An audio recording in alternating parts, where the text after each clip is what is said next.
संत कबीर साहब का वाणी भी प्रसिद्ध है। सदगुरु कबीर कहते हैं, कल करे सो आज, आज करे सो अब, पल में परले होएगी, बहुरी करोगे कब। पल में परलय हो सकता है, इसलिए अच्छा काज करने में विलंब न करो। जो काम कहते हो कल करेंगे, परसों करेंगे, वह काम तुम आज करो और अभी करो। इसी में तुम्हारी चतुराई है, इसी में बलिहारी है। क्योंकि यहां पल की गारंटी नहीं है। युधिष्ठिर जी महाराज के पास एक जिज्ञासु आते हैं, कहते हैं, महाराज मेरे घर में चावल नहीं, दाल नहीं, कुछ पैसे नहीं, थोड़ी सी उधार दो, मैं पुनः आपको चुका दूंगा। उसने कहा जाओ कल आना। वह जिज्ञासु बेचारा निराश हो जाता है। उसने सोचा कि राजा तो मुझे निराश कर दिया, अब कहां जाऊं, किसके पास जाऊं। जिज्ञासु निराश हो करके घर चला जाता है।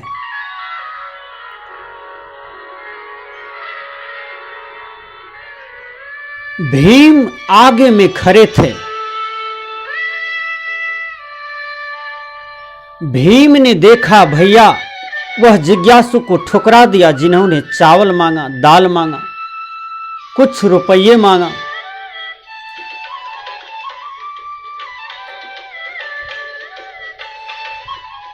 भीम को क्रोध आया युधिष्ठिर जी महाराज पर। भीम क्रोध के मारे चले गए। जहां राज दरबार में घंटा टांगा हुआ करता था, वहीं गए और घंटा बजाना शुरू कर दिया। पूरे राजभवन में घंटा का आवाज कंपने लगा। युधिष्ठिर महाराज को चिंता हो गई, ये घंटा कौन बजा रहे हैं इतने जोर जोर से।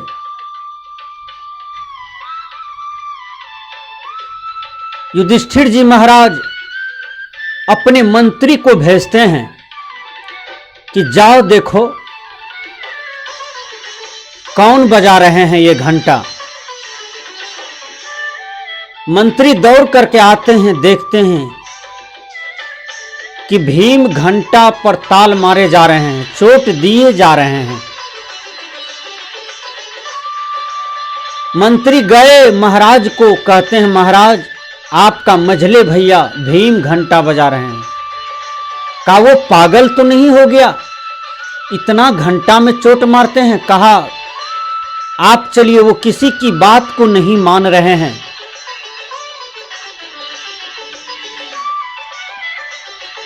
युधिष्ठिर महाराज आते हैं और कहते हैं हे भीम तुम ये क्या कर रहे हो, तुम क्यों मार रहे हो इसमें चोट, क्या हुआ तुमको, क्या तकलीफ हुई, क्यों पागलपन दिखा रहे हो। भीम ने कहा मैं अपना खुशी को व्यक्त कर रहा हूं भैया। कहा कैसा खुशी, ये तो पागलपन है। कहा नहीं भैया ये पागलपन नहीं है, आप समझने का प्रयास कीजिए, ये पागलपन नहीं है, मैं अपना खुशी को व्यक्त कर रहा हूं भैया। कहा मुझे भी बताओ तुमको किस विषय से खुशी हुई है। उसने कहा मेरा बड़े भैया युधिष्ठिर महाराज समय पर विजय प्राप्त कर लिया। आज तक किसी ने इस काल पर, इस सृष्टि पर, इस प्रकृति पर, इस समय पर कोई विजय प्राप्त नहीं कर पाया, और मेरा भैया 12 घंटा समय पर विजय प्राप्त कर लिया, इसलिए मुझे खुशी है, इसलिए मैं घंटा बजा रहा हूं। भगवान कृष्ण भी तब तक में आ जाते हैं और कृष्ण कहते हैं, तनिक गहराई से बताओ भीम क्या हुआ। कहा, मेरे बड़े भैया के पास एक जिज्ञासु आए, एक दुखी आदमी आए और कहा, मुझे थोड़ा चावल दो, दाल दो, रुपये दो, बहुत दिक्कत में हैं। इसने कहा, बड़े भैया ने कहा कि कल आना, आज मैं बहुत परेशान हूं, तंग हूं, टेंशन में हूं, कल आना। इन्होंने कल का समय दिया, इसलिए मुझे इस पर क्रोध आया बड़े भैया पर कि जिज्ञासु को क्यों ठुकरा दिया। थोड़ा सा दाल चावल मांग रहा था, दे देना चाहिए था। हो सकता है भूखा होगा, 1 दिन का, 2 दिन का। युधिष्ठिर जी महाराज कान पकड़ लिए और अपनी गलती को स्वीकार किए और भीम को बलिहारी किया। वाह भीम वाह, तूने मेरी चेतना को जगा दिया। क्योंकि अच्छा काम में मनुष्य को विलंब नहीं करना चाहिए, उसको तुरंत ही कर देना चाहिए। क्योंकि सब चीज की गारंटी है दुनिया में, लेकिन यह जीवन का कोई गारंटी नहीं है। इंजीनियर जब बड़े से बड़े बिल्डिंग बनाते हैं तो बोल देते हैं ये 300 बरस चलेगा, 500 बरस चलेगा, 100 बरस चलेगा।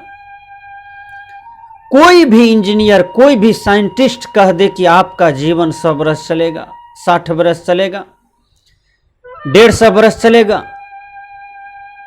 संसार में जितनी भी चीजें दिखाई पड़ती है, सबकी कुछ न कुछ अवधि है, फिर परिवर्तन हो जाता है, फिर प्रकृति से निकलता है, फिर इसी में विलीन हो जाता है।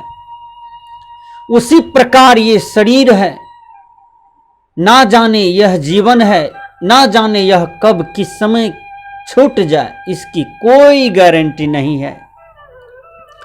सदगुरु कबीर भी मानवीय चेतना को जगाते हैं। उसने कहा, शुभ कल करे सो आज, आज करे सो अब, पल में परलय होएगी, बहुरी करोगे कब। जब भूकंप आता है तो लोग घर द्वार, जर जमीन, संपत्ति छोड़ करके भागते हैं और एक ही नारा आता है सब जगह से, भागो भागो। कहां भाग करके जाओगे? मृत्यु नजदीक दिखाई पड़ता है तो सब कुछ छोड़ करके इंसान भागता है। जो हमेशा मृत्यु को देखता है वह तो वैराग दशा में रहता है, उदास रहता है, हमेशा आत्म स्थिर रहता है कि कुछ भी यहां सत्य नहीं, सब तो असत्य है और परिवर्तनशील है, सब तो छूटने ही वाले हैं। जो आज मेरा मेरा कहते हैं, कल वो मेरा नहीं कहेंगे, कल इसी शरीर पर वो छूत मानेंगे, इसी जीवन पर छूत मानेंगे और इस शरीर को पानी में फेंक देंगे, मिट्टी में गाड़ देंगे, अग्नि में जला देंगे, सब यह शरीर का बैरी हो जाएगा। इसलिए सदगुरु कबीर कहते हैं, हे इंसान, हे मानव, हे साधक, तुम जागो, तुम देर मत करो। ना जाने यह चोला, यह जीवन कब छूट जाए, कोई नहीं जानता। तुम कल्याण की काम करो। तुम जिस उद्देश्य से यह अवनी तल पर जन्म लिया, अपने उद्देश्य को प्राप्ति करो। स्वामी विवेकानंद भी कहे थे, हे मानव उठो, जागो और अपने लक्ष्य की ओर बढ़ो। जिस मंजिल को तुम पकड़ना चाहते हो वह दूर नहीं है, लेकिन संकल्प तुम मजबूत लो और राह पर चलो। कितने वीरों ने उसको पकड़ लिया, तू भी पकड़ लो, विश्राम पा जाओगे। इसलिए सदगुरु कबीर साहब जी कहते हैं, हे मानव, सुकृत कर ले, नाम सुमर ले, कौ जानी कल की, खबरी नहीं या जग में पल की। अच्छा कर लो जो इतिहास में जिंदा रहेगा, शुभ कीर्ति कर लो जो इतिहास में कायम रहेगा।